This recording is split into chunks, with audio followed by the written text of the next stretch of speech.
हाँ जी, नमस्कार स्टूडेंट्स। अपना इंडियन पॉलिटी का जो हम पढ़ रहे हैं, जिसमें आप अपना पार्ट पढ़ रहे हैं, पार्ट में से जो भाग 1 और 2 मैं आपको करवा चुकी हूँ। 1 में क्या था, यूनियन एंड इट्स टेरिटरी के बारे में, जिसमें आर्टिकल 1 to 4 मैंने आपको सारे खोल खोल के याद करवाए, समझाए भी। फिर हमने पार्ट 2 स्टार्ट किया, अपना भाग 2 स्टार्ट किया, जिसमें आर्टिकल थे 5 से लेकर 11 तक, नागरिकता संबंधी था। सारा मैंने आपको डिटेल में चैप्टर करवा दिया।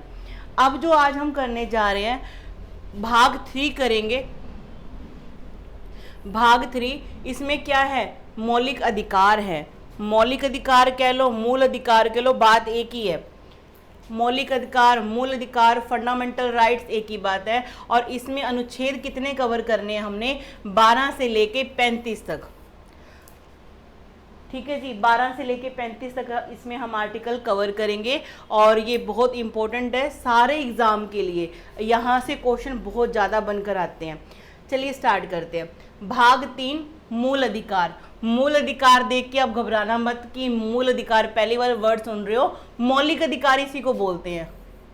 ठीक है जी, मौलिक, मौलिक कह लो, मूल कह लो, एक ही बात है, मौलिक अधिकार। फंडामेंटल राइट्स, इसमें आर्टिकल कितने से कितने तक, 12 से लेके 35 तक दिए हुए हैं। मूल अधिकार को मैग्ना कार्टा भी कहते हैं। आपसे क्वेश्चन पूछेंगे कि which part of Indian constitution is called Magna carta. भारतीय संविधान का कौन सा भाग मैग्ना कार्टा कहलाता है, तो क्या बताओगे, 3 कहलाता है जी, भाग 3। तो आपने ये ध्यान में रखना है, भाग 3 कहलाता है। कहते ये जो हमने फंडामेंटल राइट अपने संविधान में सम्मिलित किए, ये किस कंट्री से लिए हमने, जो फंडामेंटल राइट हमने लिए हैं, ये किस कंट्री से आइडिया उठाया हमने, ये कहाँ से, यूएसए से। ये भी क्वेश्चन आता है। मूल अधिकार, देखिए मूल अधिकारों को या मौलिक अधिकारों को यह नाम इसलिए दिया जाता है क्योंकि इन्हें संविधान द्वारा गारंटी और एवं सुरक्षा प्रदान की गई है। कहते हैं किसने हमें सुरक्षा प्रदान की, इसके बारे में संविधान द्वारा गारंटी है कि आप भारत के नागरिकों को ये अधिकार तो मिलेंगे ही मिलेंगे। ठीक है, और ये कहाँ मेंशन है, पार्ट 3 के अंदर। आर्टिकल कितने, 12 से लेकर 35 तक आपको याद रखने हैं। आगे देखते हैं, क्योंकि ये व्यक्ति की चहुमुखी, ऑलराउंड, सारी साइड से, चारों साइड से क्या है, डेवलपमेंट का काम करता है, जिसमें भौतिक है, बौद्धिक है, नैतिक है, आध्यात्मिक के लिए आवश्यकता होती है।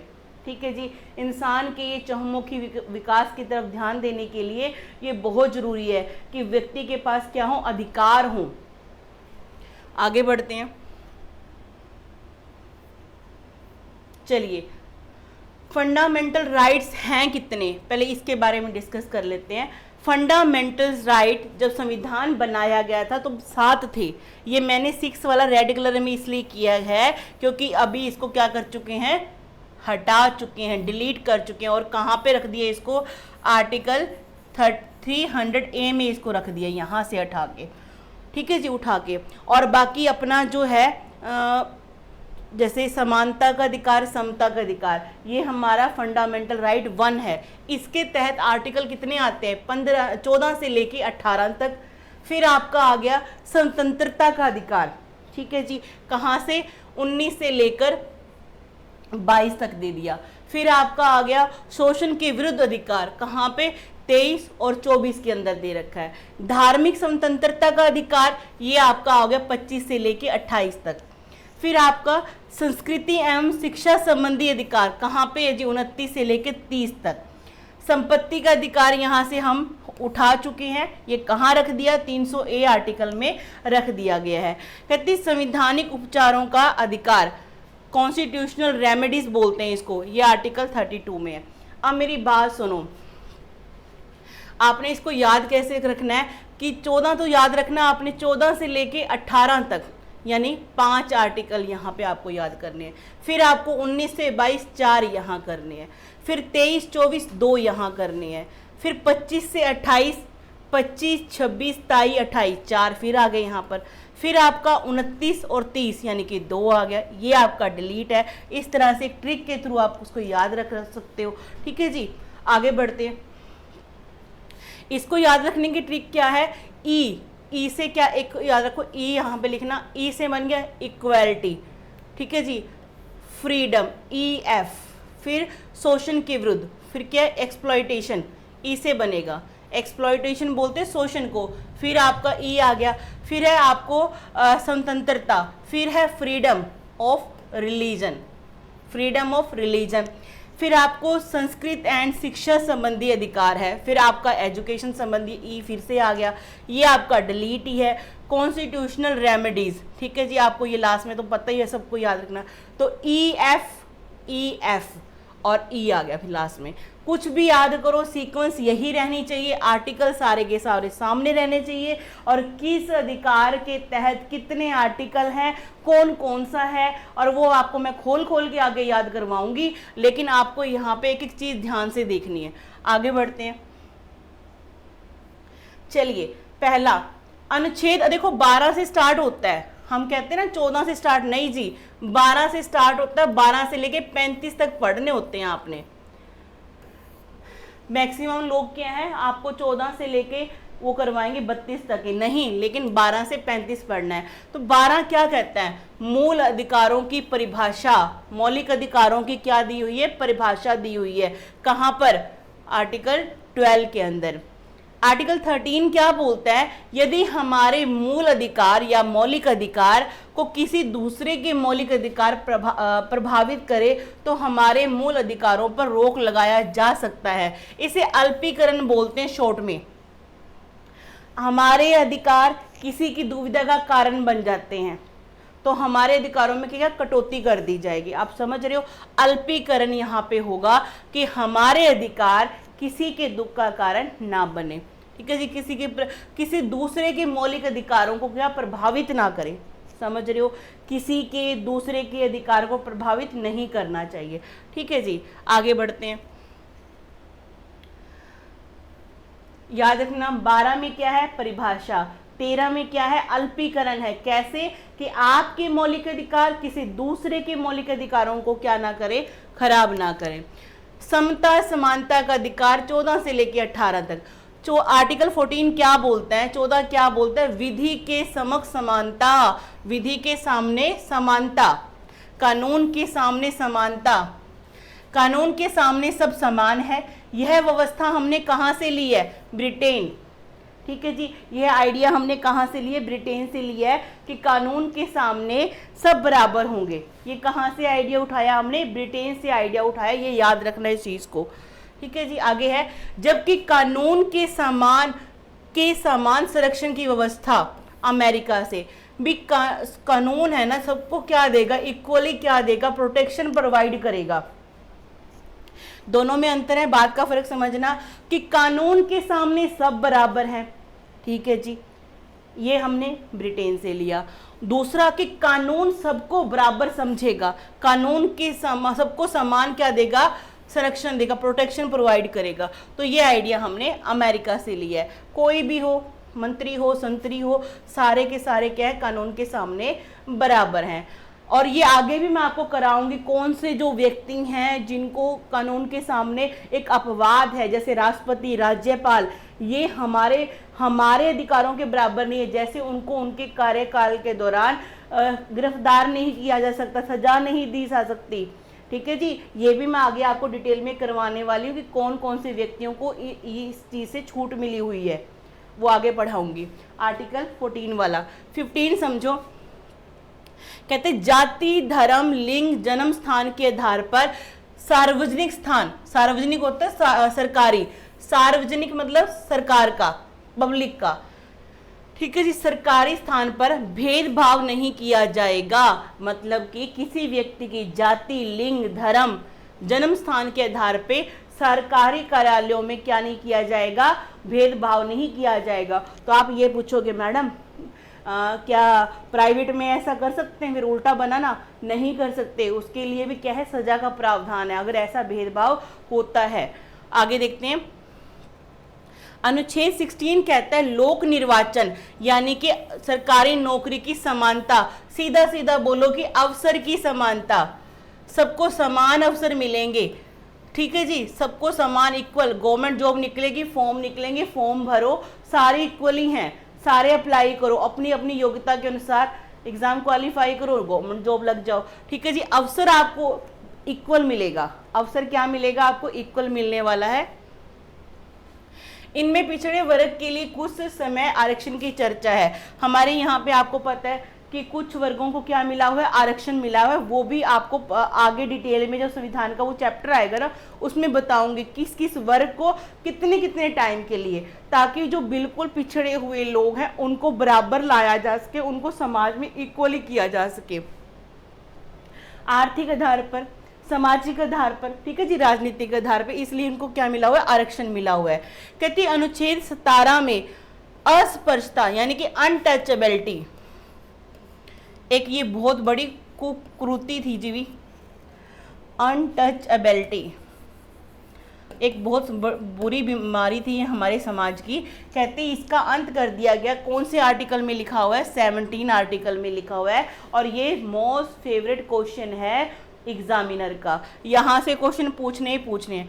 18 क्या कहता है, उपाधियों का अंत, मतलब कि टाइटल्स नहीं रखते लेकिन शिक्षा, सुरक्षा, भारत रत्न, पद्म विभूषण इत्यादि रख सकते हैं। विदेशी उपाधियां रखने से के पूर्व राष्ट्रपति से अनुमति लेनी पड़ती है।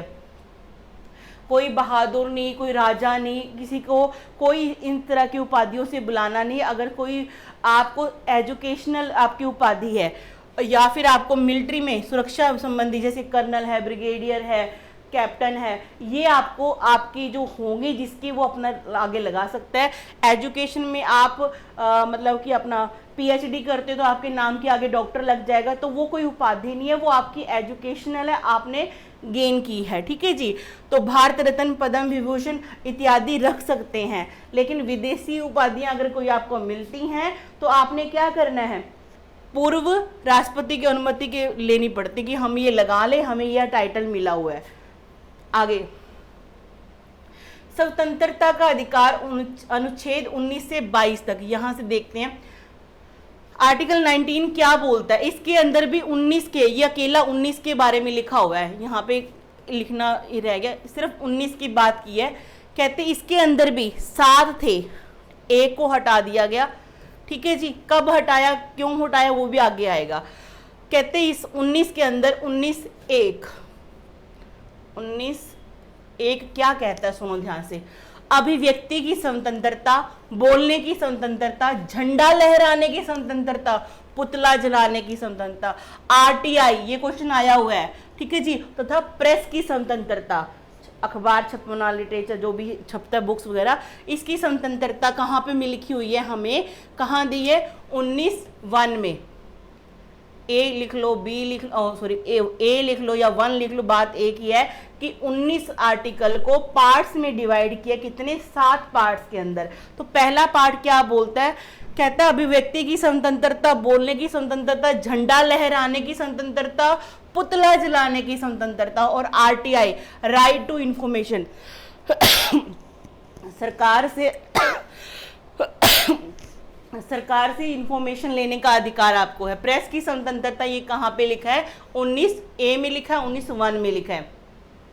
19(2) क्या बोलता है, बिना हथियार सभा करने की स्वतंत्रता, मतलब आप शांतिमय तरीके से बिना हथियारों के क्या कर सकते हो, क्या कर सकते हो, सभा कर सकते हो। ठीक है जी, संगठन बनाने की स्वतंत्रता, आप क्या कर सकते हो, ग्रुप बना सकते हो, एक संगठन बना सकते हो।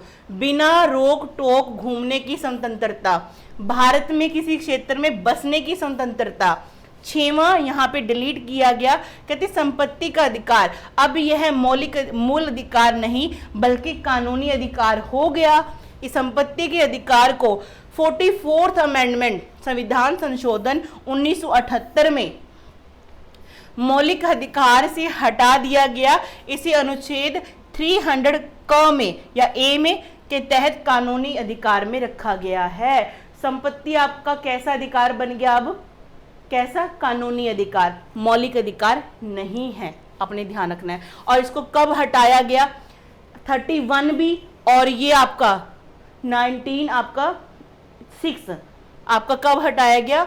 44th अमेंडमेंट 1978 में ये हटा दिया गया। आगे है व्यवसाय करने की स्वतंत्रता। आप भारत में कहीं भी जाके कोई भी व्यवसाय कर सकते हो, लेकिन विरोधी यानी कि कानून के विरोध वाला नहीं होना चाहिए। गलत काम नहीं करना, आपने ऐसा काम नहीं करना जिससे क्या है सरकार आपको क्या दे? सजा दे। व्यवसाय करने की स्वतंत्रता, उल्टे सीधे काम नहीं करने, स्पष्ट बात। ठीक है जी। 19 के हैं ये सारे, यहाँ पे लिखने में एक भूल हो गई, ये 19 के सारे किसके हैं? 19 के बारे में दे रखा है, अनुच्छेद 19 है ये सारा, ये पॉइंट सारे 19 के हैं। आगे 20 के बारे में जानते हैं। हाँ जी, 20 क्या कहता है? अच्छा एक बोर्ड सुन लो ध्यान से। कहते हैं अनुच्छेद 19 में उल्लेखित 6 मूल अधिकारों को तब स्थगित किया जा सकता है जब युद्ध या विदेशी आक्रमण के आधार पर राष्ट्रीय आपातकाल की घोषणा की गई हो। इन्हें सशस्त्र विद्रोह, आंतरिक आपातकाल के आधार पर स्थगित नहीं किया जा सकता। ये क्वेश्चन ध्यान से सुनना भाई। इसमें कहा गया है कि जो आपको बोलने की आज़ादी है, घूमने की आज़ादी है, ठीक है जी, सभा करने की आज़ादी है, ठीक है, संगठन बनाने की जो आज़ादी, किसमें? 19 में। ये सारे पॉइंट्स आपके बैन हो जाएंगे, बंद कर दिए जाएंगे। कब? जब राष्ट्रीय आपातकाल लगा हो। लेकिन आंतरिक नहीं लगाना चाहिए, राष्ट्रीय लगा हो, यानी कि 352 वाला आर्टिकल 352 क्या कहता है? राष्ट्रीय आपातकाल। कोई विदेशी हमला हो गया, उस टाइम पे आपके 19 वाले क्या हो जाएंगे? सारे बैन हो जाएंगे, बंद हो जाएंगे। समझ रहे हो इसको? और लेकिन अगर आपकी 356 लगी है, ठीक है जी, आंतरिक आपातकाल होगा, फिर नहीं आपको ये 356 नहीं करना, सिर्फ आंतरिक आपातकाल होगा तो हम क्या है, ये हमारे अधिकार बंद नहीं होंगे। इस चीज का आपने ध्यान में रखना है। आगे बढ़ते हैं। आगे देखिए आर्टिकल 20 क्या कहता है? आर्टिकल 20 में क्या बोला गया है? इसमें 3 प्रकार की आपको आजादी है। सुनो ध्यान से, कौन कौन सी? एक गलती की एक सजा मिलेगी आपको, ठीक है जी। आपने कोई जुर्म किया, एक गलती की है तो उसकी सजा आपको एक बार ही मिलेगी। ये नहीं है कि आपका दोबारा आपको उसी गलती के लिए सजा मिलती रहे, ऐसा नहीं होगा। सजा उस समय के कानून के आधार पर दी जाएगी, न कि पहले या बाद के कानून के अनुसार। सुनो ध्यान से, मतलब आप किसी चोरी के केस में आज क्या हो गए, आपको सजा मिल गई 3 साल की, कोई भी मतलब ऐसा कुछ जुर्म किया, आपको सजा मिल गई कोई टाइम पीरियड के लिए। लेकिन जब आपकी सज़ा ख़त्म होने वाली हुई या बीच में आपको बोला गया अभी कानून चेंज हो गया, अब इस आपकी द्वारा की हुई गलती की सज़ा इतनी होगी, ऐसा नहीं होगा, ना कम ना ज़्यादा। जिस समय गलती की थी उस समय के कानून के अनुसार उतनी ही सज़ा मिलेगी, ना कम होगी ना ज़्यादा होगी, कानून में चाहे कोई बदलाव आ जाए। आपने ये ध्यान में रखना है। कहती सजा के बाद भी कैदी की संरक्षण दिया जाता है। सजा के बाद मतलब कि कैदी को क्या मिलता है? खाना मिलता है ना, उसे क्या है, जीने का अधिकार मिलता है, जीने संबंधी जो सुरक्षाएं है वो सारी मिलती है। बीमार हो गए तो इलाज भी करवाते हैं उसका। ये सारी बातें कहाँ लिखी हैं? 20 में लिखी भी। सजा के बाद भी कैदी को संरक्षण दिया जाता है, कैदी की प्रोटेक्शन की जाती है। आपने ये बातें, तो आर्टिकल 20 में 3 बातें हैं। ये सीधा सीधा आपका किस संबंधी है? अपराध संबंधी। इसको शॉर्ट में लिखेंगे अपराध संबंधी। अपराध संबंधी जो अनुच्छेद है वो कौन सा है? 20वां है। कितने हैं उसके अंदर? 3 है। कौन कौन से हैं? कि एक गलती की एक सजा, ठीक है जी। सजा उस समय के कानून के आधार पर ही, ना कम ना ज्यादा, बाद में बदले चाहे आगे बदले, कोई ऐसा नहीं होगा, ठीक है जी।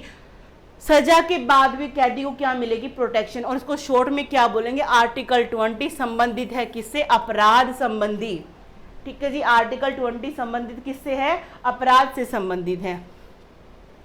एक बात नोट करने वाली है यहाँ पर, कहते हैं अनुच्छेद 20 के अनुसार जब व्यक्ति किसी व्यक्ति को न्यायालय दोषी करार नहीं कर देती तब तक उसे अपराधी नहीं कहना, ठीक है जी। पुलिस के द्वारा पकड़ा जाने पर आप अपराधी नहीं होते। अपराधी कब होते? जब न्यायालय आपको अपराधी घोषित करती है। ठीक है जी, ये आपको ध्यान में रखना है। आगे देखते हैं 21 क्या कहता है। 21 कहता है इसमें प्राण एवं दैहिक स्वतंत्रता है, इसी के कारण अधिक धुआं देने वाले वाहन या बिना हेलमेट वाले व्यक्ति को पुलिस चालान काटती है। मतलब कि आपने अपनी देह की सुरक्षा नहीं की, इसलिए आपका क्या करेंगे? चालान करेंगे। किस तरह से? धुआं वाले वाहन भी आप क्या है नुकसान कर रहे हो। ठीक है जी, बिना हेलमेट के। आप एक बात बताओ, आप हेलमेट नहीं पहनोगे तो नुकसान किसका? आपका ही ना। तो ये उनका क्या बन गया? एक कर्तव्य बन गया कि आपने अपनी देह की सुरक्षा नहीं की, चालान काटो। समझ में आ रहा है? कहाँ लिखा है? 21 में लिखा हुआ है ये बात को। आगे बढ़ते हैं।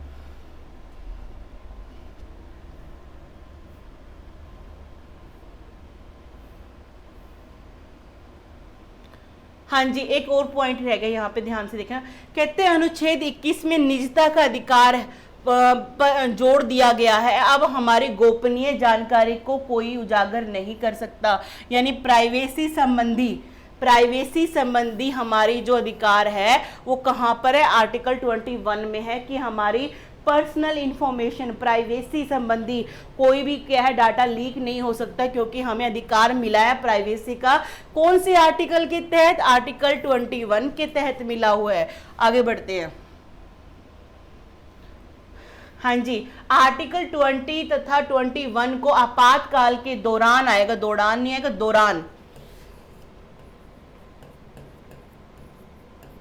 दौरान नहीं रोका जा सकता। अतः इसे सबसे शक्तिशाली मूल अधिकार कहते हैं।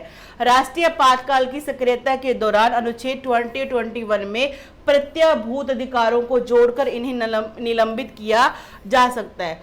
आप इतना समझो कि जब आपके यहाँ पे राष्ट्रीय आपातकाल लगा किसी भी कारण से, तो आपके आर्टिकल और 20 और 21 ये बंद नहीं होंगे, बाकी सारे बंद हो जाएंगे।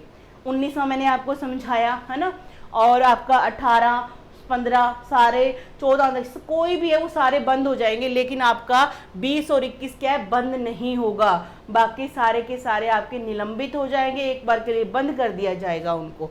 कब? जब राष्ट्रीय आपातकाल लगा होगा। आगे बढ़ते। हाँ जी, आगे है आपका अनुच्छेद 21 क में इसे 6 से 14 वर्ष के बच्चों को निःशुल्क प्राथमिक शिक्षा, बेसिक एजुकेशन का अधिकार है। ये कब जोड़ा गया? 86वां संशोधन 2002 में। 21 का कब जोड़ा गया? 86वां नंबर का संशोधन किया गया और 2002 में इसमें क्या बोला गया कि 6 से लेके 14 साल के बच्चों को निःशुल्क यानी कि फ्री बेसिक एजुकेशन दी जानी चाहिए। और इसमें ही अनुच्छेद 21 के अनुसरण में इसी के अंदर संसद ने बच्चों को निःशुल्क एवं अनिवार्य है, ये compulsory, free and compulsory education, ठीक है जी, राइट टू एजुकेशन कब दिया गया? 2009 में। और लागू कब हुआ था? 1 अप्रैल 2010 में। ये क्वेश्चन एग्जाम में आया हुआ है, इसलिए आप इसको अंडरलाइन कर लेना और बहुत इंपॉर्टेंट है। पहली बार कब? 86वां संशोधन 2002 में क्या बोला गया? 6 से 14 साल के बच्चों को निःशुल्क बेसिक एजुकेशन दो, ठीक है जी। लेकिन 2009 में एक अधिनियम बनाया गया जिसमें राइट टू एजुकेशन की एजुकेशन क्या है? राइट है आपका कहाँ तक? 14 साल की उम्र तक। उसके बाद आपका व्यवसाय या हायर एजुकेशन की गारंटी अभी तक हमारी गवर्नमेंट ने नहीं उठाई है। आगे देखते हैं। कहते हैं व्यवस्था है कि 14 वर्ष की आयु तक के प्रत्येक बच्चे को संतोषजनक व समुचित प्रारंभिक शिक्षा प्रदान प्राप्त करने का अधिकार दिया गया। ये लाइन थोड़ा सा आगे बढ़ते हैं, ठीक है जी।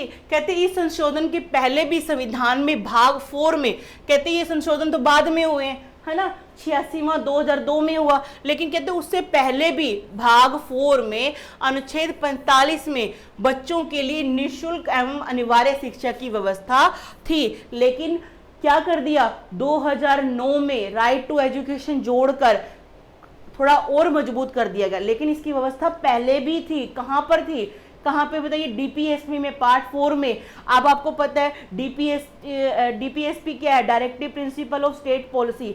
राज्य के नीति निदेशक जो तत्व है, सिद्धांत है, उनको आप कोर्ट में नहीं ले जा सकते, लेकिन वहां पे आपको देने के बाद आपको सुनिश्चित कर दिया गया कि आपको 6 से लेकर 14 साल के बच्चों को फ्री एंड कंपल्सरी एजुकेशन देना होगा।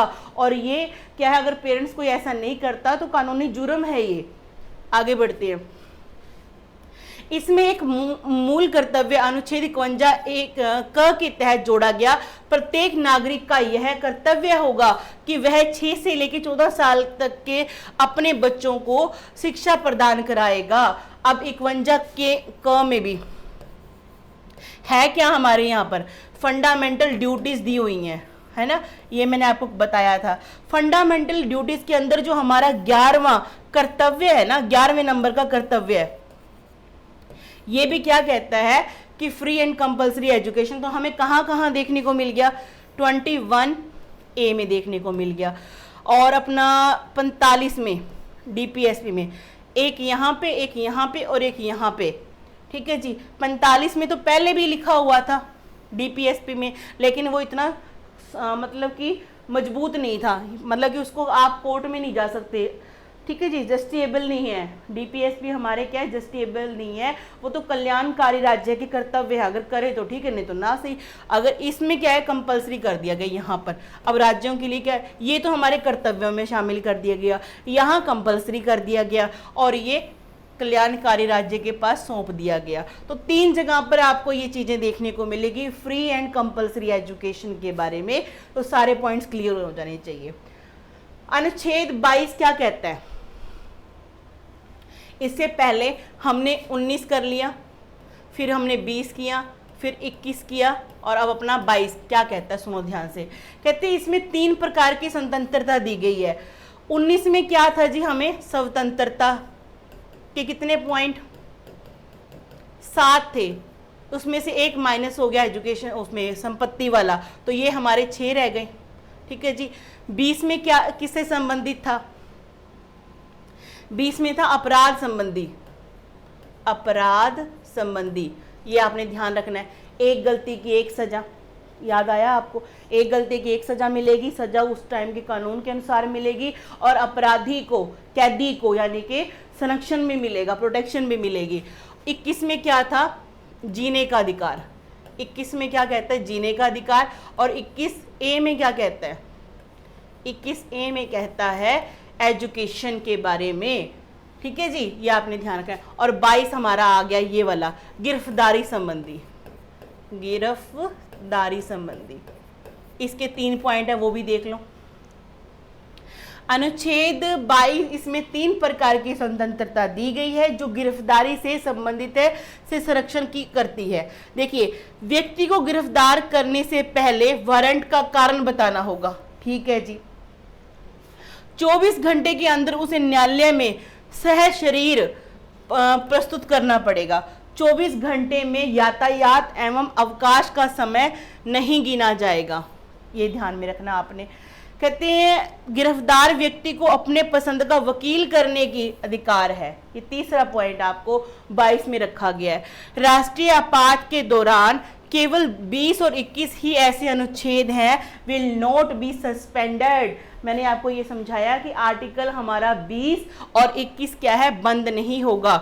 कहाँ पर, आपातकाल के दौरान, राष्ट्रीय आपातकाल लगा हो तब, ठीक है, ये ध्यान में रखना है। चलो भाई, ये 19, 20, 21, 22, ये इनों में आपको कोई डाउट नहीं होना चाहिए, सारे मैंने एक एक आपको अच्छी तरीके से समझा दिए। और इससे पहले जो हमने किए थे, कौन से, हाँ जी, 14 में क्या किया था, विधि के सामने समानता। 15 में क्या बोला था, धर्म, जाति, मूल, वंश, जन्म स्थान के आधार पे भेदभाव नहीं करना। 16 में क्या था, अवसर की समानता। 17 में क्या था, अनटचेबिलिटी। 18 में क्या था, उपाधियों का अंत। ये सारे आर्टिकल मैंने आपको करवा दिए, और ये सारे एक में हैं, किसमें, समता के अधिकार में। किसमें है जी, समता के अधिकार में ये दिए हुए हैं। आगे बढ़ते हैं। एक एक आर्टिकल को अंदर से भी ध्यान में रखना है, क्योंकि कई बार क्वेश्चन आए हुए हैं, आपको शॉर्ट वर्ड में याद नहीं करना है, पेपर की डेप्थ में जाना है आपने। कहते हैं शोषण के विरुद्ध अधिकार कहाँ से लेके 23 से लेके 24 तक है। ठीक है जी, 23 पढ़ते हैं, क्या कहता है, जबरदस्ती श्रम या बिना वेतन पर रोक लगाया गया।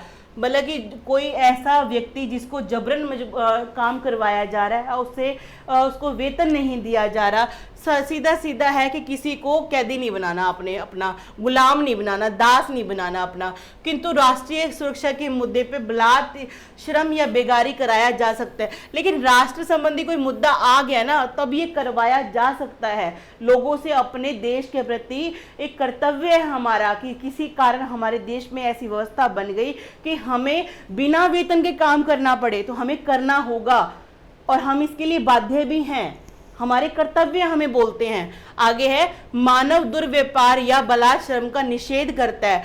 आर्टिकल 23 क्या कहता है कि दास नहीं बनाना, किसी को दास गुलाम नहीं बनाना, बिना वेतन के किसी से काम नहीं कराना। इस व्यवस्था के अंतर्गत कोई भी उल्लंघन कानून के अनुसार दंडनीय होगा। मगर अगर कोई व्यक्ति ऐसा करता है, किसी को गुलाम बना लिया, किसी को अपने घर में रखा, जबरदस्ती काम करवा रहा है उससे और उसको वेतन भी नहीं दे रहा, तो क्या होगा, कानूनन अपराध होगा, दंड मिलेगा उसके लिए। यह अधिकार नागरिक व गैर नागरिक दोनों के लिए उपलब्ध है।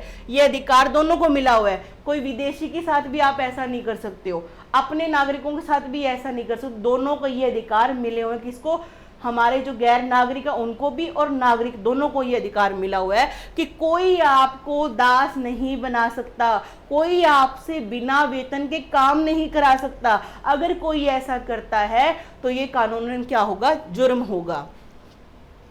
यह किसी व्यक्ति को न केवल राज्य के खिलाफ बल्कि व्यक्तियों के खिलाफ भी सुरक्षा प्रदान करता है। ठीक है जी, ये हमें क्या है, अपनी राज्य गवर्नमेंट जो स्टेट गवर्नमेंट स्टेट से और व्यक्तियों के खिलाफ क्या सुरक्षा प्रदान कर सकता है। क्योंकि नहीं तो कोई भी ताकतवर व्यक्ति किसी भी मजबूर व्यक्ति को, कमजोर व्यक्ति को अपना गुलाम बना सकता है ना। मानव दुर्व्यापार होता है क्या, सुनो, पुरुष, महिला एवं बच्चों की वस्तु के समान खरीद बिक्री नहीं होगी। पहले होती थी ना, गुलामों को खरीदा बेचा जाता था, अब नहीं होगा। कौन सी आर्टिकल के तहत, 23 के तहत। ना किसी पुरुष को ना कोई महिला को देह व्यापार नहीं करवा सकते आप जबरन। आगे है, महिलाओं और बच्चों को अनैतिक दुर्व्यापार, और इसमें वैश्यावृत्ति भी शामिल है। भी किसी से आप जबरन वैश्यावृत्ति नहीं करवा सकते हो जब तक कि सामने वाला खुद उसके लिए तैयार ना हो। देवदासी मतलब कोई होता है ना, देवघर में किसी को इलीगल वे से देवदासी अपने बना के रखे, ऐसा नहीं हो, दास नहीं बना सकते किसी को। इस तरह के कृत्यों पर दंडित करने के लिए संसद ने अनैतिक दुर्व्यापार निवारण अधिनियम 1956 बनाया है। एक अधिनियम बनाया हुआ है 1956, जिसके तहत ऐसा करने वाले को सजा मिलती है। आगे बढ़ते हैं। ये सारा का सारा जो मैं आपको व्याख्यान करवा रही हूं, ये सारा का सारा क्या है, आर्टिकल 23 है। आगे देखते हैं। हाँ, बेगार, बीमार नहीं है, बेगार है, यहाँ पे बेगार, ग आएगा, बेगार। बेगार से अभिप्राय है बिना पारिश्रमिक, माने बिना पैसे दिए, कुछ भी दिए बिना काम करवाना। यह एक विशिष्ट भारतीय व्यवस्था थी जिसके तहत क्षेत्रीय जमींदार कभी कभी अपने नौकरों या उधार लेने वालों से बिना कोई भुगतान किए कार्य कराते थे। ये हमारे यहाँ पे जमींदारों की एक व्यवस्था हुआ करती थी, जिसमें वो अपने नौकरों को या जिनको उन्होंने उधार पैसे दिए होते थे उनको बिना पैसे दिए अपने घर में नौकर बना के काम करवाया करते थे। उसके खिलाफ है ये। आगे देखते हैं। अनुच्छेद 23 बेगार के अलावा बलात् श्रम के, बलात् होता है जबरन, के अन्य प्रकार जैसे बंधुआ मजदूरी नहीं करानी पर रोक लगाता है। बलात् श्रम का अर्थ है कि किसी व्यक्ति की इच्छा के विरुद्ध उससे कोई कार्य लेना। बलात् का मतलब किसी व्यक्ति से उसकी इच्छा के बिना आप कार्य करवा रहे हो, तो आप क्या कर रहे हो, जुर्म कर रहे हो। और ये अधिकार हमें कहाँ मिला हुआ है, आर्टिकल 23 प्रोवाइड करता है। ठीक है जी, आपको एक ट्रिक बताती हूँ। 23 आर्टिकल और 24 आपसे पूछेंगे बच्चों से मतलब कि आप क्या है काम नहीं करवा सकते फैक्ट्रियों में, कारखानों में, खानों में, है ना, किस आधार पे? आर्टिकल 24 बोलता है ये बच्चों संबंधी है। और ये क्या हो गया? बड़ों संबंधी। समझ रहे हो? बड़ों से कोई व्यक्ति है चाहे कोई औरत है, उसे जबरन आप काम नहीं करवा सकते। आर्टिकल 23 किससे रिलेटेड है? बड़ों से। जो बड़े होते हैं, मम्मी पापा से उम्र वाले और जैसे लोग हैं जो 15-14 से ऊपर वाले हैं, उनसे आप क्या जबरन काम नहीं कराओगे, 15 से लेके जो भी उनकी एज होगी। और यहाँ पर आप 14 साल तक के बच्चों को काम नहीं करा सकते। ठीक है जी। तो इस तरह से आपको ध्यान में रखना है कि 23 और 24 किससे संबंधित है? एक्सप्लॉयटेशन, शोषण के विरुद्ध अधिकार है। यहाँ अपवाद है, देख लेते हैं क्या कहता है।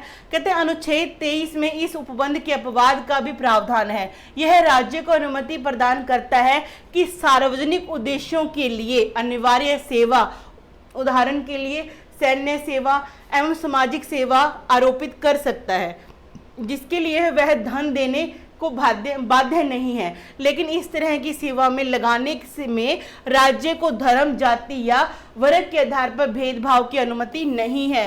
ये काफी डीप में चला गया, लेकिन यूपीएससी में ऐसे क्वेश्चन आते हैं। सुनो ध्यान से, क्या कहता है कि जो हमारी राष्ट्र है उसके लिए ऐसा मौका भी आ सकता है जब हमें बिना वेतन के लिए देश की सेवा में जाना पड़े, जैसे सैन्य सेवा हो गया, कोई सामाजिक हो गया, जो सार्वजनिक उद्देश्य के लिए है, सरकार के अपने लिए नहीं है, सार्वजनिक सबके भले के लिए है। ऐसे काम में हमें बिना पैसे भी काम करना पड़ सकता है। ये एक अपवाद दिया हुआ और करना भी चाहिए। लेकिन इसमें क्या होगा, किसी को भी मतलब धर्म, जाति या वर्ग के आधार पे उस सेवा में भेदभाव करके नहीं लेना, भाई तुम आ सकते हो और तुम नहीं आ सकते, तुम्हारी जाति है, तुम ये सेवा नहीं करोगे, ऐसा नहीं होगा। तो इस चीज को भी आपने ध्यान में रखना। आगे बढ़ते। हाँ जी, अनुच्छेद 24 जो मैंने अभी आपको बताया, शोषण के विरुद्ध अधिकार में कौन कौन से आगे? 23 और 24। शोषण के विरुद्ध में कौन कौन आगे? 23 और 24। 23 में बड़ों का शोषण नहीं करना, 24 में छोटों का शोषण नहीं करना। ध्यान से देखिए, कहते किसी फैक्ट्री, खान में, खान होती है जहाँ से ये कोयला वगैरह जो भी खाने होते हैं उनसे निकालना, या कोई भी मेटल वगैरह निकालना धरती से ना उसके, और परिसंकट में है जिसमें यहाँ पे कोई संकट हो, जानलेवा हो, गतिविधियों तथा निर्माण कार्य में, भारी भरकम जो बिल्डिंग वगैरह बनाते हैं, कोई ऐसा मशीनरी वगैरह में, तो इन बच्चों को काम पे नहीं लगाना। रेलवे में 14 वर्ष से कम उम्र के बच्चों को नियोजन का प्रतिषेध करता है। ऐसे हालातों में, खतरनाक हालातों में 14 वर्ष के बच्चों से कम उम्र के बच्चों को काम पे नहीं लगाना। लेकिन यह प्रतिषेध किसी नुकसान न पहुंचाने वाले अथवा निर्दोष कार्यों के नियोजन का भी प्रतिषेध नहीं करता। मतलब कहने का कि आप घरेलू कार्यों में भी, ढाबों पर, चाय की दुकानों पर छोटे बच्चों से, 14 साल से कम उम्र के बच्चों से काम नहीं करा सकते। आगे बढ़ते हैं, ये लाइन को आप छोड़ देना, गड़बड़ है इसमें। कहते 2006 में सरकार ने बच्चों के घरेलू नौकरों के रूप में काम करने अथवा व्यवसायिक प्रतिष्ठानों जैसे होटलों, रेस्तरां, दुकानों, कारखानों, रिजोर्ट, स्पा, चाय की दुकानों आदि में नियोजन पर रोक लगा दी। कब लगाया गया? 2006 में। पहले क्या बोला भी, फैक्ट्रियों में, खान में, जहाँ पे मुश्किल वाला काम है वहाँ पे नहीं लगाना। लेकिन 2000 में कानून बना के क्या बोल दिया कि नहीं भाई, 14 साल के से छोटी उम्र के बच्चे से घरेलू कार्य भी नहीं करवाने। फैक्ट्री में क्या, कहीं पे भी मतलब कि कारखानों में, रिजोर्ट में, स्पा में, चाय की दुकानों पे काम नहीं करवाना। आगे बढ़ते हैं। हाँ जी, धार्मिक स्वतंत्रता हमारा कौन सा हो गया? शोषण के विरुद्ध अधिकार, जो अपना 23 और 24 हम कर चुके हैं। आगे बढ़ते हैं, धार्मिक स्वतंत्रता का अधिकार, जिसमें क्या है 25 से लेके 28 तक आर्टिकल हमें याद करने हैं। इसमें भी 4 हैं आपके, 25, 26, 27 और 28। अब इसको एक एक को खोल के करेंगे। देखते हैं अनुच्छेद 25 क्या कहता है। अंतःकरण की चर्चा अर्थात व्यक्ति धार्मिक स्वतंत्रता की चर्चा है। ठीक है जी। इसके तहत सिखों को करपान, मुस्लिमों को दाढ़ी, हिंदुओं को टिक्की मतलब बिंदी लगाने का आज़ादी है। समझ रहे हो, ये धार्मिक स्वतंत्रता संबंधी है। इसमें क्या है, आप कोई भी धर्म को अपना सकते हो, अंतःकरण कर सकते हो कि आपको लगता है कि मेरे को मुसलमान धर्म अच्छा लगा तो आप मुस्लिम धर्म में चले जाइए, आपको कोई रोक टोक नहीं है, कानून की तरफ से कोई रोक टोक नहीं है आपको इस चीज़ की। आपको ईसाई धर्म में अच्छा लगता है आप ईसाई धर्म में चले जाइए, आपको हिंदू धर्म अच्छा लगता है आप हिंदू धर्म में आ जाइए। यानी कि आपको धार्मिक स्वतंत्रता दी गई है, आप किसी भी धर्म को क्या कर सकते हो, अंतःकरण कर सकते हो। और इसी के तहत सिखों को कृपान, जो 5 ककार हैं सिखों के, है ना, कंगा, कड़ा, केश, कछहरा, कृपान, उसमें से ये कृपान रखने का इनको अधिकार है इसके तहत। मुसलमानों को दाढ़ी रखने का कोई दिक्कत नहीं है। आगे है अनुच्छेद 26 क्या बोलता है, कहते इसमें सामूहिक धार्मिक स्वतंत्रता, इसके तहत यज्ञ, हवन, सड़क पर नमाज पढ़ने की अनुमति है। मतलब क्या है, आप अपने धर्म का अनुष्ठान कर सकते हो, कोई भी धार्मिक कार्य है उसको कर सकते हो, इसकी आपको आज़ादी है। यज्ञ करवा लो, हवन करवा लो, सड़क पे नमाज पढ़ा लो, कीर्तन करवा लो, नगर कीर्तन निकाले जाते हैं, ये किसके तहत है, आर्टिकल 26 बोलता है। 25 ने बोला है कोई भी धर्म अपना लो, कोई दिक्कत नहीं है। 26 कहता है आप अपने धर्म का क्या कर सकते हो, प्रचार प्रसार, संगठन बनाओ, हवन करो, इकट्ठे हो जाओ, जगराता कराओ, कीर्तन कराओ, नगर कीर्तन निकालो, कोई दिक्कत नहीं है, ठीक है जी। 27 क्या कहता है, धार्मिक कार्यों के लिए रखा गया धन पर टैक्स नहीं लगता। मंदिरों पे, मस्जिदों पे, ये धार्मिक कार्यों के लिए धन इकट्ठा होता है उस पर टैक्स नहीं लगेगा, 27 बोलता है। 28 क्या कहता है, सरकारी धन से चल रहे संस्थानों में धार्मिक शिक्षा नहीं दी जाएगी। हमारा कंट्री क्या है, सेकुलर है, सभी धर्म क्या है, समान है।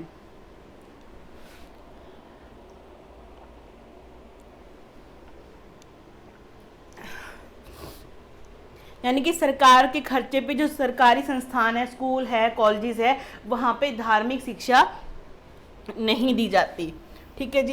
किसी पर्टिकुलर धर्म को प्रमोट नहीं किया जाता, आप ये ध्यान में रखना। आगे बढ़ते हैं। अच्छा, कई बार अपवाद ये होता है भी, कहीं भी अगर संस्कृत पढ़ाई जा रही है तो लोगों को ये लगता है कि हमें तो हिंदू धर्म में कन्वर्ट कर रहे हैं ना, हिंदू धर्म बना रहे हैं। भाई संस्कृत एक भाषा है, language, it is language, not any religion, it is mean of communication. मतलब आपको भाषा क्या होती है, अपने विचारों को दूसरे तक पहुंचाने का एक माध्यम होती है, ठीक है, वो कोई भी हो सकती है, तो कोई धर्म नहीं हुआ। संस्कृत एक भाषा है, न कि हिंदू धर्म की धार्मिक शिक्षा। इसी तरह इसी प्रकार उर्दू भी एक क्या है, एक अरबी भाषा है, ठीक है जी, न कि इस्लाम धर्म की शिक्षा। अंतर सरकारी मदरसा अनुच्छेद 28 का उल्लंघन नहीं है। आप समझ रहे हो, मदरसा में क्या है, उर्दू भाषा में अगर शिक्षा दी जाती है, अरबी भाषा में शिक्षा दी जाती है, तो इसका मतलब ये नहीं है कि वो क्या कर दिया, उन्होंने धर्म का उल्लंघन कर दिया, ऐसा नहीं है, कानून का उल्लंघन नहीं हुआ। आगे बढ़ते हैं। हाँ जी, संस्कृति एवं शिक्षा संबंधी अधिकार, ये आर्टिकल 29 और 30 में दिया गया, ये अल्पसंख्यक संबंधी है, ये आप इम्पोर्टेंट है। कई बार शॉर्ट वनडे एग्जाम में ऐसे ही क्वेश्चन आते हैं। शिक्षा संबंधी अधिकार में आर्टिकल कौन कौन से हैं, 29 और 30, किससे संबंधित है, अल्पसंख्यक, ठीक है जी, अल्पसंख्यक जो माइनॉरिटीज है, ठीक है जी, तो अपने धर्म के आधार पे, किसी आधार पे क्या है, संख्या में कम है, ठीक है जी, उसको बोलते हैं माइनॉरिटीज। आप आगे देखिए, अल्पसंख्यकों के हितों का संरक्षण, इसमें अल्पसंख्यकों की रक्षा की है, अल्पसंख्यकों की रक्षा है, और कहा गया है कि किसी भी अल्पसंख्यक को इसकी भाषा या संस्कृति के आधार पर किसी संस्था में प्रवेश से नहीं रोकना। समझ रहे हो, सिख है, ईसाई हैं, पारसी हैं, बौद्धि हैं, जैनिज हैं, ये सारे कौन है, माइनॉरिटीज में आते हैं। इनको किसी भी संस्थान में इस आधार पर रोका नहीं जाएगा भी तुम तो क्या हो, जैनी हो, नहीं, तुम तो बौद्धि हो, नहीं रोका जाएगा, सबको अधिकार है, सारे संस्थानों में ये जा सकते हैं। ये आर्टिकल 29 हमें परमिशन देता है, ये ध्यान में रखना है। आगे है आर्टिकल 30 क्या कहता है, अल्पसंख्यकों का शिक्षा का संरक्षण, मतलब अल्पसंख्यक क्या अपनी शिक्षा का क्या कर सकते हैं, संरक्षण कर सकते हैं। कैसे, सुनो ध्यान से, कहते हैं अल्पसंख्यक यदि बहुसंख्यकों के बीच में शिक्षा लेने में संकोच कर रहा है, मतलब कि कोई स्कूल है, ठीक है जी, उसमें 10 हिंदू है, दो बच्चे क्या है मुस्लिम है। अब ये दो बच्चे क्या कर रहे हैं, फील कर रहे हैं कि हमें मतलब कि इनसिक्योरिटी या कहते अनकंफर्टेबल फील हो रहा है, मतलब अपने आप को एडजस्ट नहीं कर पा रहे। पहले तो यही होना चाहिए कि शिक्षा संस्थानों की ये पहला कर्तव्य है कि हर बच्चे का समायोजन करना चाहिए कि अनकंफर्टेबल या संकोच वाली भावना ही आनी ही नहीं चाहिए। आप एक देश एक भारत की बात करो, अगर फिर भी ऐसा होता है तो अल्पसंख्यकों को क्या है, उनको एक प्रावधान मिला हुआ है कि वो क्या कर सकते हैं, अल्पसंख्यक अपने पसंद की संस्था खोल सकते हैं। सरकार भी उसको इसके लिए क्या देती है, धन देती है। ठीक है जी, सरकार भी क्या देती है, इसको इसके लिए धन प्रोवाइड करती है। आगे बढ़ते हैं। आर्टिकल 31 आपको मैंने बताया था डिलीट कर चुके हैं, निरस्त हो चुका है। आगे देखते हैं कैसे। कहते हैं आर्टिकल 31 इसमें पैतृक संपत्ति की चर्चा है। ठीक है जी, है संपत्ति संबंधी, कौन सी संपत्ति, पैतृक संबंधी की चर्चा की है। जो मूल अधिकार या मौलिक अधिकार, किंतु संविधान का जो 44th अमेंडमेंट हुआ कब, 1978 के द्वारा इसे कानूनी अधिकार बना दिया गया और अनुच्छेद कहाँ, 300 क में जोड़ दिया गया। इस चीज का आपने ध्यान में रखना है। अच्छा, मैंने आपको बताया था ना संपत्ति दो जगह पे ये लिखा हुआ है, एक तो आर्टिकल 31 में लिखा हुआ था, ठीक है जी, और दूसरा 19 का कौन सा पार्ट, 6 पार्ट में ये लिखा हुआ था। लेकिन जो आर्टिकल 31 वाला था ना वो पैतृक संबंधी, आर्टिकल 31 वाला पैतृक संपत्ति संबंधी ये दिया हुआ था। लेकिन 19 का 6 वाला किससे संबंधित है, अर्जित संपत्ति संबंधी है, जबकि 31 क्या है, पैतृक संबंधी। इन दोनों बातों को भी आप ध्यान में रखना। और ये अब क्या बन चुका है, आपका कानूनी अधिकार बन चुका है, किस आर्टिकल में है, 300A में रख दिया गया, इसको याद रखना। आगे बढ़ते हैं। हाँ जी, मूल अधिकार को हमसे सरकार या जनता कोई छीन सकता नहीं, कोई नहीं छीन सकता, जबकि कानूनी अधिकार को जनता नहीं छीन सकती किंतु सरकार छीन सकती है। अब बोलो कि मैडम ऐसी सी बातें अपना ना डीप ले गए हो। हाँ जी, डीप ले गई हूँ, करवाना पड़ता है। कई बार पीसीएस के एग्जाम में, यूपीएससी के एग्जाम में तो ऐसे क्वेश्चन आते ही आते हैं। आपको डीप याद रखना। आप थ्योरी वो लिखते हो ना रिटन पेपर मेंस वाला, उसमें लिखनी पड़ती हैं ये बातें, तो ध्यान रखो। कहते हैं मूल अधिकार को हमसे सरकार या जनता कोई छीन नहीं सकता, ठीक है जी, लेकिन कानूनी अधिकार को जनता नहीं छीन सकती, लेकिन आपका सरकार छीन सकती है। इसके लिए सरकार ने भूमि अधिग्रहण जो विधेयक लेके आया था, ठीक है जी, ये अधिनियम है। इसके तहत सरकार क्या है, आपकी जमीन के आपको उचित मुआवजा देकर आपसे वो जमीन ले सकती है। ठीक है, ऐसा होता ना, जैसे किसी का खेत या कोई उसके बीच में आ गया, छावनी में आ गया, कहते हैं ना आर्मी कैंट में आ रहा है, तो आर्मी कैंट बनाया जा रहा है, तो वहाँ पे आपकी ज़मीन को क्या लिया जाएगा वहाँ से और आपको उचित दाम दे दिया जाएगा, उससे कुछ गुना ज़्यादा ही मिलता है। आगे बढ़ते हैं। संवैधानिक उपचारों का अधिकार 32 में क्या लिखा है, कॉन्स्टिट्यूशनल रेमेडीज के बारे में दिया गया। ध्यान से सुनिए। कहते हैं आर्टिकल 32 संवैधानिक उपचारों का अधिकार अनुच्छेद 32 को मूल अधिकार बनाने वाला कहा जाता है। कहते हैं आर्टिकल 32 ही ऐसा मौलिक अधिकार है जो बाकी मूल अधिकारों को मौलिक अधिकार बनाता है, क्योंकि इसके द्वारा व्यक्ति के हनन के मामले पर सीधे सुप्रीम कोर्ट जा सकता है। कहते हैं इससे जो ऊपर वाले 14 से लेकर अपना 30 तक अगर कहीं भी हमारे मौलिक अधिकार छीने जा रहे हैं, उनका हनन हो रहा है, हमें लगता है कि हमारे मौलिक अधिकार थे और हमें मिल नहीं रहे हैं, तो हम सीधा सीधा सुप्रीम कोर्ट जा सकते हैं। ठीक है, और ये बात कहाँ लिखी है, 32 में लिखी है। इसका मतलब क्या हुआ, 32 आर्टिकल ऐसा है जो हमारे मौलिक अधिकारों को असल में मौलिक अधिकार बनाता है, सुरक्षा करता है। ठीक है जी। यहाँ एक बात देखना, कहते डॉक्टर अंबेडकर ने अनुच्छेद 32 को संविधान की आत्मा कहा था। संविधान की आत्मा किसको बोला, आर्टिकल 32 को। और किस भाग को संविधान की आत्मा कहा जाता है, अगर ऐसा पूछे तो क्या बोलेंगे, प्रस्तावना को। आर्टिकल पूछे तो 32 किसके द्वारा, अंबेडकर जी के द्वारा, और भाग पूछे तो प्रस्तावना। बस सीधी सीधी बात। आगे बढ़ते हैं।